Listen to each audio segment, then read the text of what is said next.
السلام علیکم دوستو، ایک مسلمان کو حرام ریلیشن شپ میں نہیں رہنا چاہیے. کیسے، کیوں، آئیے ویڈیو میں سنتے ہیں. حرام ریلیشن شپ میں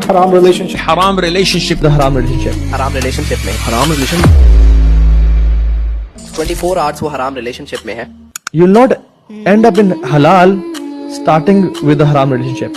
اس پہ اس حرام کام کی جو ہے وہ سائیڈ افیکٹس پڑ رہے ہیں. ٹھیک ہے، جو وہ اللہ کی نافرمانی کر رہا ہے، تو وہ جو اللہ کی نافرمانی کر رہا ہے اس کی وجہ سے اس کے دل پہ ڈاٹس لگ رہے ہیں. دل پہ ڈاٹس لگ رہے ہیں، اس کو کوئی شرم کیا، اس کو تو احساس بھی نہیں ہو رہا. ٹھیک ہے، تو حرام تعلق جب ہوگا تو ظاہر سی بات ہے وہ شخص آپ کو دکھ دے گا، اور اسی شخص سے آپ کو اتنا دکھ ملے گا کہ آپ ایونچولی اللہ کی طرف پلٹ اٹھیں گے، اللہ کی طرف آپ رجوع لائیں گے. یعنی اللہ سبحانہ وتعالیٰ will not make it halal for you جو چیز آپ نے حرام سے شروع کی ہے، کیونکہ جب آپ حرام کے راستے پہ چل پڑے ہیں نا، پھر ریئلی دس ہیپنس کہ وہ آپ کو چیز ملتی ہے. اور اگر مل بھی جاتی ہے، میرا پرسنل ایکسپیرینس میں بنتی نہیں ہے.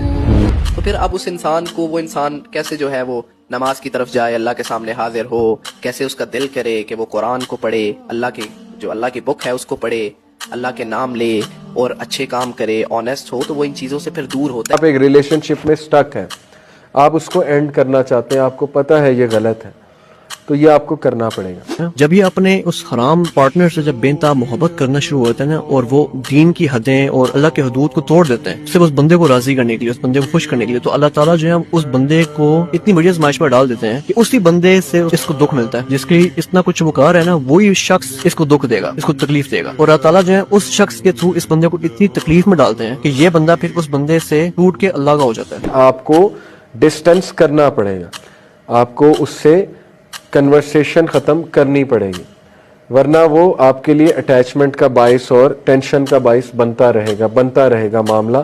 یا تو سیدھی سی بات ہے، نکاح کریں.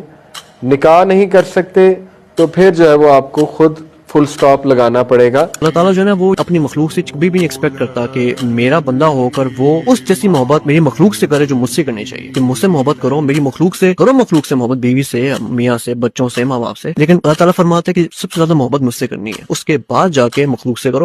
When Allah told you not to do that, but still Allah says we love you, just come back to us.